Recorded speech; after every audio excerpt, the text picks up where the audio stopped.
Hello friends, നമസ്കാരം. മല്ലാത്ത് കിച്ചണിലേക്ക് സ്വാഗതം. ഞാനിപ്പം ഇവിടെ ചെയ്യാൻ പോകുന്നത് വന്നിട്ട് ഒരു ഫുഡ് റെസിപ്പി അല്ല, ഹെർബൽ എണ്ണയാണ്. ഹെർബൽ എണ്ണ എന്ന് പറയാൻ നമ്മൾ വീട്ടിലേ റെഡി ചെയ്യാനുള്ള ഒരു എണ്ണ കാച്ചിയാണ് ഞാൻ. ഇപ്പം മുടി വളരാനിപ്പോൾ ഭയങ്കര എല്ലാവർക്കും ഒരു പ്രശ്നമാണ്. മുടി പൊല്യൂഷനും അതും ഇതൊക്കെ ആയിട്ട് ശരിക്കും മുടി കൊഴിയുകയാണ്, ഹീറ്റായിട്ട് മുടി കൊഴിയുകയാണ് എന്നൊക്കെ പറഞ്ഞിട്ട് മുടിയുടെ പ്രശ്നമാണ് എല്ലാ ലേഡീസിനും ആയാലും ശരി, വലിയ ആണുങ്ങൾക്കായാലും ശരി, എല്ലാവർക്കും. അപ്പോൾ അതുകൊണ്ട് ഇന്നിപ്പോൾ അതൊന്ന് ആ എണ്ണയൊന്ന് റെഡിയാക്കാൻ എല്ലാവർക്കും ഒരു യൂസ്ഫുള്ളാവും എന്ന് പറഞ്ഞിട്ട് ഞാനിപ്പോൾ ഈ എണ്ണ കാച്ചാനുള്ള റെഡിയാക്കാനാണ് പോണത്. അപ്പം ഇതിന് വേണ്ട സംഗതികൾ എന്തൊക്കെയെന്ന്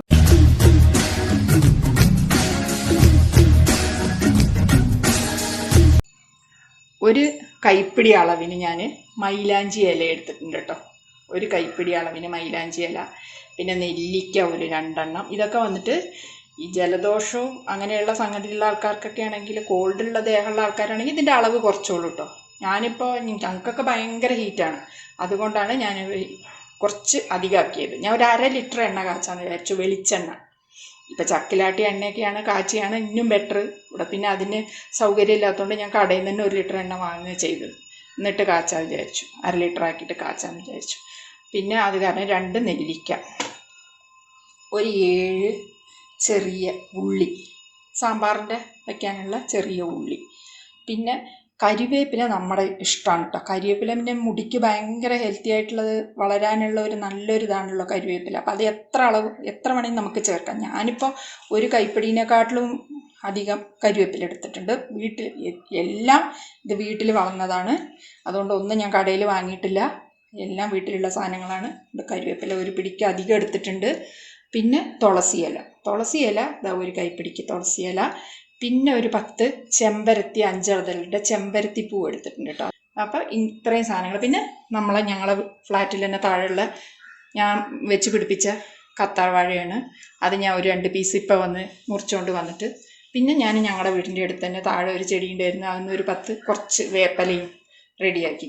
അപ്പം വേപ്പലയൊക്കെ ഉണ്ടെങ്കിൽ എന്താ വെച്ചാൽ താരനുണ്ടെങ്കിൽ പോകും കേട്ടോ. താരനാണല്ലോ മെയിൻ പ്രശ്നം, നമ്മുടെ മുടീനെ അങ്ങനെ കെടുത്താൻ കാരണം താരന. അപ്പം അത് ഇതൊക്കെ ആകുമ്പോൾ നല്ല പോലെ ഈ കയ്പ്പൊക്കെ കിട്ടുമ്പോൾ താരൻ അടിയോടെ പോകും, പിന്നെ മുടി വളരാൻ തുടങ്ങും. പിന്നെ ഇതിൻ്റെ കൂടെ ഞാൻ ഉലുവ റെഡിയാക്കി വെച്ചു. കുറച്ച് ഉലുവ വെള്ളത്തിലിട്ടിട്ട് ഒരു 1/2 മണിക്കൂർ. ഇതിപ്പോൾ നേരത്തെ വെള്ളത്തിലിട്ടില്ല, ഞാൻ ഇപ്പോൾ 1/2 മണിക്കൂറേ വെള്ളത്തിലിട്ടുള്ളൂ. നേരത്തെ വെള്ളത്തിലിട്ടാൽ ഇനിയും കുതിർന്ന് കിട്ടും. ഞാൻ അപ്പോൾ അതും ഒരു 2 വലിയ സ്പൂണ് ഉലുവയും റെഡിയാക്കി. അപ്പം ഞാൻ ഈ പറയാൻ കാരണം ഇതെല്ലാം തണുപ്പാണ്. ഇനിയും പറയാം, ഇതെല്ലാം തണുപ്പാണ്, തണുപ്പുള്ള സാധനമാണ്. മുടി ഹീറ്റുള്ളവർക്ക് ഇത് നല്ല പോലെ വർക്കൗട്ടാവും, വളരാൻ നല്ല ബെറ്ററാണ്. പക്ഷെ ഇതിൻ്റെ അളവ് കോൾഡുള്ള ആൾക്കാർക്ക്, സൈനസ് പ്രോബ്ലം ഉള്ള ആൾക്കാർക്കൊക്കെ കുറച്ചോളൂ, ഇതിൻ്റെ അളവ് കുറച്ചോളൂ. മനസ്സിലായില്ലേ? എല്ലാം കാച്ചിക്കോളൂ, പക്ഷെ അളവ് കുറച്ചോളൂ, അത്രയേ ഉള്ളൂ. പിന്നെ വന്നിട്ട് ഇപ്പം ചെറുപ്പ പിള്ളേർക്കൊക്കെ ആണെങ്കിൽ നമുക്ക് ഇത് അങ്ങനെ യൂസ് ചെയ്യാം. ഇപ്പോൾ കുറച്ച് ഏജ് ആയിട്ടുള്ളവർക്ക് തൈറോയിഡ്, ഡയബറ്റീസ് അങ്ങനെയുള്ള ആൾക്കാർക്കൊക്കെ വന്നിട്ട് പിന്നെ അത് മുടി കൊഴിയും കേട്ടോ, അത്ര വർക്കൗട്ട് ആവില്ല. ഇങ്ങനെ ചെറുപ്പ പിള്ളേർ, കോളേജിൽ പഠിക്കുന്ന പിള്ളേർക്കൊക്കെ ഒന്നും അത് അസുഖങ്ങളൊന്നും ഉണ്ടാവില്ലല്ലോ, അവർക്കൊക്കെ ഈ എണ്ണ കാച്ചിയാൽ നല്ല വർക്കൗട്ട് ആവും, പെയിൻ പോവും. ഇപ്പം നിറയെ കുട്ടികൾക്കൊക്കെ പെയിനിൻ്റെ അസുഖമാണ്, ഹോസ്റ്റലിലൊക്കെ തങ്ങിയിട്ട് ഓരോരോ കുട്ടികളുടെ കൂടെ നിൽക്കുമ്പോൾ. അപ്പോൾ അങ്ങനെയുള്ളവർക്കും ഈ വേപ്പലയും ഇതൊക്കെ അങ്ങോട്ട് അരച്ച് തേച്ച് കഴിഞ്ഞാൽ പെയിനിൻ്റെ അസുഖവും പോവും, നല്ല മുടിയും വരും, വൃത്തിയായിരിക്കും. അപ്പം ഞാനിപ്പോൾ അത് കാച്ചാൻ വേണ്ടിയിട്ട് എല്ലാം ഒന്ന് തനിച്ച് അരച്ചെടുക്കാം. ചിലവർ വെയിലത്തിട്ട് ഉണക്കിയിട്ട് അങ്ങനെയും ചെയ്യും. ഞാൻ ഇപ്പോൾ ഇതെല്ലാം അരച്ചെടുക്കാം, തനിച്ച് അരച്ചെടുത്തിട്ട് പിന്നെ എണ്ണ ഒഴിച്ച് കാച്ചാം. ഒരു പിടി മൈലാഞ്ചി ഇട്ട് കൊടുക്കാം. എല്ലാം ഒരു കൈപ്പിടി അളവാണ് എടുത്തിരിക്കുന്നത് ഞാൻ. മൈലാഞ്ചി ഇട്ട് കൊടുക്കാം, അതിൻ്റെ കൂടെ തുളസിയില ഇട്ട് കൊടുക്കാം.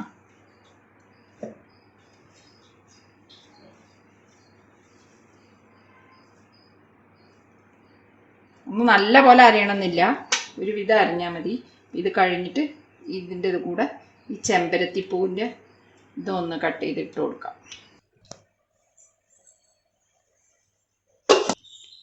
ഇതിൻ്റെ കൂടെ ഞാൻ നെല്ലിക്ക ഇട്ട് കൊടുക്കാം. 2 നെല്ലിക്ക എടുത്തിട്ടുണ്ട്.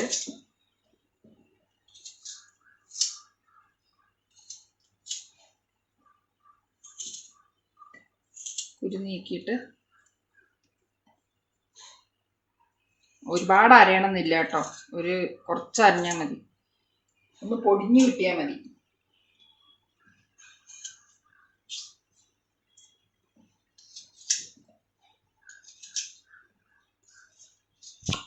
അരച്ചിട്ട് പിന്നെ അതിൻ്റെ കൂടെ ഉലുവ ഇട്ട് കൊടുക്കാം.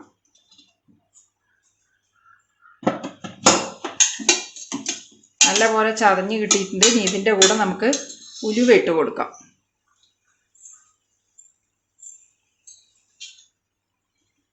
ഉലുവ ഇട്ട് കൊടുക്കാം.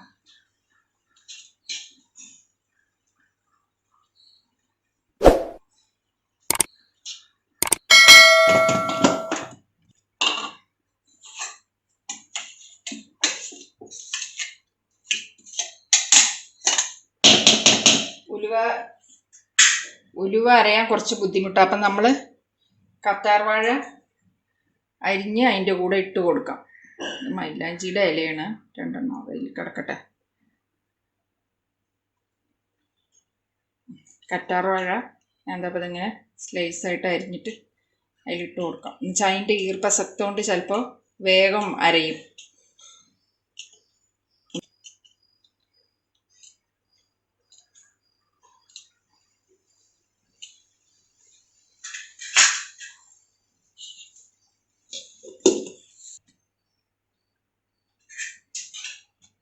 ഞാനിതിനെ ഒന്ന് മാറ്റാം. ഞാനിപ്പോൾ എണ്ണ ഇതിലാണ്, ഇരുമ്പ് ചീഞ്ചട്ടിയിലാണ് എണ്ണ കാച്ചുന്നത്. അതുകൊണ്ട് ഈ ഇരുമ്പ് ചീഞ്ചട്ടിയിലേക്ക് ഞാൻ ഇട്ട് കൊടുക്കാം. ഇനിയിപ്പോൾ ഇത് കരിവേപ്പില നമ്മൾ കുറച്ച് അധികമാണ് എടുത്തിരിക്കുന്നത്, അതിട്ട് കൊടുക്കാം. അതിൻ്റെ കൂടെ ചെറിയ ഉള്ളി അരിഞ്ഞ് കുറച്ചിട്ട് കൊടുക്കാം. എന്താണെന്ന് വെച്ചാൽ ചെറിയ ഉള്ളി ചിലപ്പോൾ വേഗം ഒന്നും അരിഞ്ഞ് കിട്ടില്ല. അതിൻ്റെ കൂടെ നമുക്ക് കത്താഴയും ബാക്കിയുള്ള ഒരു കഷ്ണം കത്താർവാഴയും ഇട്ട് കൊടുക്കാം. അതും ഞാൻ കുറച്ച് വേപ്പില ചേർക്കുന്നുണ്ട് ഡാൻഡ്രഫിന് വേണ്ടിയിട്ട്. അപ്പം അതും ഒന്ന് അരിഞ്ഞതിൻ്റെ ശേഷം ഞാൻ ചെറിയ ഉള്ളി ഇട്ട് കൊടുക്കാം. ഫസ്റ്റ് ഒന്ന് ചുറ്റിയിട്ട്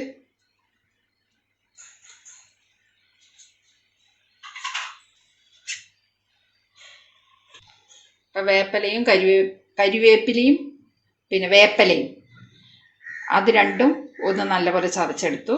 ഇനി ബാക്കിയുള്ള കത്താർവാഴയുടെ ഒരു കഷ്ണം ഉണ്ടായിരുന്നു, അപ്പം അതും കൂടി ഇതിൽ അരിഞ്ഞിട്ട് കൊടുക്കാം. എന്നിട്ട് ചെറിയ ഉള്ളി ഇട്ട് കൊടുക്കാം.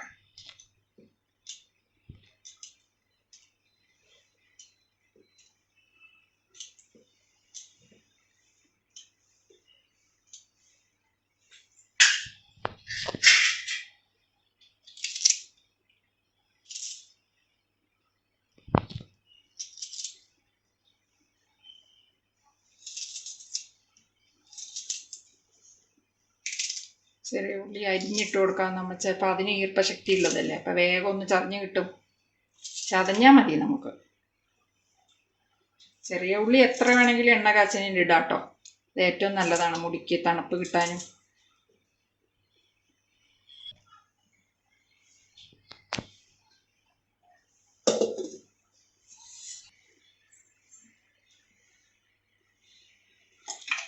ഇത് അരച്ചിട്ടുണ്ട്, ഒരുവിധം അരിഞ്ഞ് കിട്ടിയിട്ടുണ്ട്.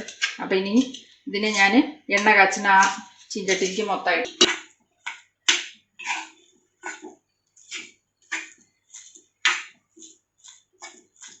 എല്ലാം അരച്ചതാണിത്. അപ്പോൾ പിന്നെ എല്ലാ ഉലുവയും കരിവേപ്പിലയും വേപ്പിലയും എല്ലാ ഇലകൾ തുളസിയും മൈലാഞ്ചിയും ഒക്കെ അരച്ചതാണ്. ഇനി നമുക്ക് ഒരു 1/2 ലിറ്റർ എണ്ണ ഇതിലൊഴിച്ചു കൊടുക്കാം. എന്നിട്ട് സ്റ്റൗ കത്തിക്കാം. ഈ കടയിൽ നിന്ന് വാങ്ങിയ KLF കോക്കനട്ട് ഓയിലാണ്, നല്ല ഓയിലാണ് എടുത്തിരിക്കുന്നത്, പ്യൂർ ഓയിലാണ് ഞാൻ വാങ്ങിച്ച് വെച്ചിരിക്കുന്നത്. ഇതൊരു 1/2 ലിറ്റർ ഞാൻ ഒഴിച്ചു കൊടുക്കാം. ഞാനതപ്പോൾ ഒഴിക്കാൻ പോവാണ് എണ്ണ.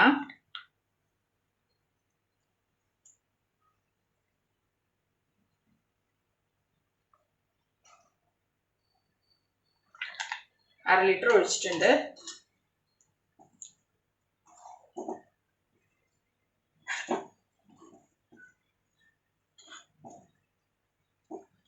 ഞാൻ സ്റ്റൗ കത്തിച്ച് കൊടുക്കാം. സ്റ്റൗ സ്റ്റൗ കത്തിച്ചിട്ട് നമ്മൾ തുടരെ ഇളക്കിക്കൊണ്ടിരിക്കണം. കാരണം ഈ ഉള്ളിയൊക്കെ ഉള്ളതുകൊണ്ടേ ചിലപ്പോൾ അടി പിടിച്ചാൽ, അപ്പം അതുകൊണ്ട് നല്ല ഇളക്കിക്കൊണ്ടേ ഇരിക്കണം. ഞാൻ ഇപ്പോൾ സ്റ്റൗ കത്തിക്കാൻ പോയി. കട്ടയൊന്നും ഇതാവട്ടെ എന്ന് വിചാരിച്ചിട്ടാണ് കത്തിക്കാതിരിക്കുന്നത്.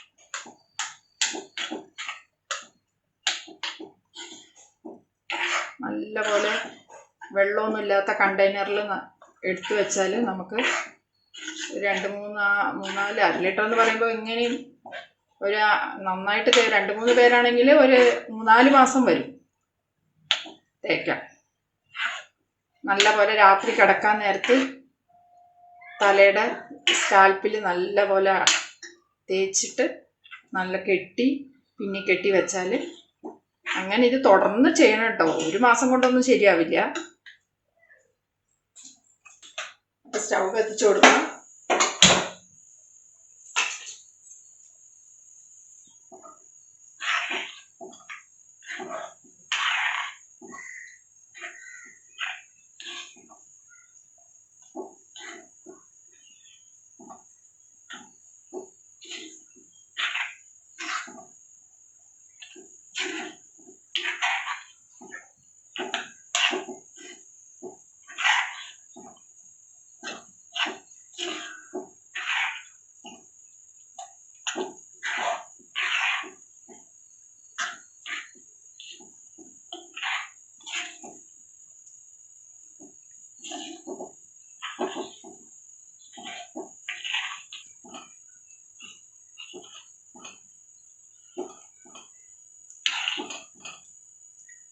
എന്നാൽ നല്ലപോലെ ഇതൊക്കെ എസൻസൊക്കെ അതിലിറങ്ങും.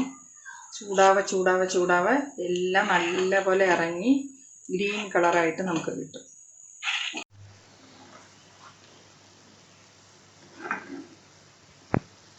എന്താ നല്ലപോലെ എണ്ണ അരച്ച് വെച്ച എല്ലാ സംഗതികളും ഇട്ടിട്ട് നല്ലപോലെ ഇതായിട്ട് ഡ്രൈ ആയിട്ട് മൊരിഞ്ഞ് കിട്ടിയിട്ടുണ്ട്. ഞാൻ 1/2 ലിറ്റർ എണ്ണയാക്കിയത്, അതിൻ്റെ എസൻസൊക്കെ കയറിയിട്ട് കണ്ട എണ്ണയുടെ കളർ. ഇനി ഇതിനെ അരിച്ച് ഞാൻ കണ്ടെയ്നറിൽ ആറിയതിൻ്റെ ശേഷം അരിച്ച് കണ്ടെയ്നറിലാക്കണം. നല്ലൊരു എണ്ണയാണ്, നല്ല സ്മെല്ലും ഉണ്ട്, ഹെർബൽ സ്മെല്ലാണ്. അതുകൊണ്ട് നല്ലപോലെ മൊരിഞ്ഞ് 1 മണിക്കൂർ നല്ലപോലെ ഇളക്കി റെഡിയാക്കി വെച്ചിട്ടുണ്ട്. കളറേ മാറിപ്പോയി കണ്ടോ, കറുത്ത കളറായി. ഇളക്കി നല്ലപോലെ ഇതാക്കി വെച്ചിട്ടുണ്ട്. ഞാൻ 1/2 ലിറ്റർ എണ്ണ എങ്ങനെയോ ഒരു 250 എണ്ണ കിട്ടുമായിരിക്കും, അല്ലെങ്കിൽ കൂടെ വന്നാൽ 300. 1/2 ലിറ്റർ എന്തായാലും കുറയും. ഇനി ഇതിനെ നല്ലപോലെ ആറിയതിൻ്റെ ശേഷം അരിച്ച് ഒരു നല്ല കണ്ണാടി ബോട്ടലിൽ റെഡിയാക്കി നമുക്ക് വയ്ക്കാം. നല്ലൊരു എണ്ണ നല്ല റെഡി ആയിട്ടുണ്ട്. ഇത് 1 മണിക്കൂർ നല്ലപോലെ കാച്ചി പിന്നെ ഇതെല്ലാം എസൻസ് എല്ലാം അതിൻ്റെ ഉള്ളിൽ ഇറങ്ങി അതിനെ കറുപ്പ് കളറായി മൊരിഞ്ഞ് വരുമ്പോഴാണ് ഞാൻ ഇറക്കിയത്. അത് ഇറക്കി പിന്നെ ആറാൻ വെച്ച് ഒരു നല്ലൊരു ബോട്ടിലിൽ അതിനെ അരിച്ച് വൃത്തിയാക്കി വെച്ചിട്ടുണ്ട്. ഇത് നല്ലൊരു സ്മെല്ലായിട്ടൊരു ഹെർബൽ, നല്ലൊരു ഏതോ ആയുർവേദ ഷോപ്പിൽ പോകുന്ന സ്മെല്ലാണ്. എല്ലാ ഹെർബൽ സാധനങ്ങളാണ്, വീട്ടിൽ ഉണ്ടായ സാധനങ്ങളാണ്, വിഷമില്ല. ഇത് നിങ്ങൾ വീട്ടിൽ ചെയ്ത് നോക്കൂ. വീട്ടിൽ ചെയ്തിട്ട് എനിക്ക് കമൻസ് അറിയിക്കൂ. എങ്ങനെ 1 മാസമൊന്നും തേച്ചാൽ പോരാ, ഇത് കണ്ടിന്യൂ ആയിട്ട് ഒരു 6 മാസമെങ്കിലും തേച്ചാൽ അതിന് എഫക്റ്റീവ് ഉണ്ടാവുള്ളൂ.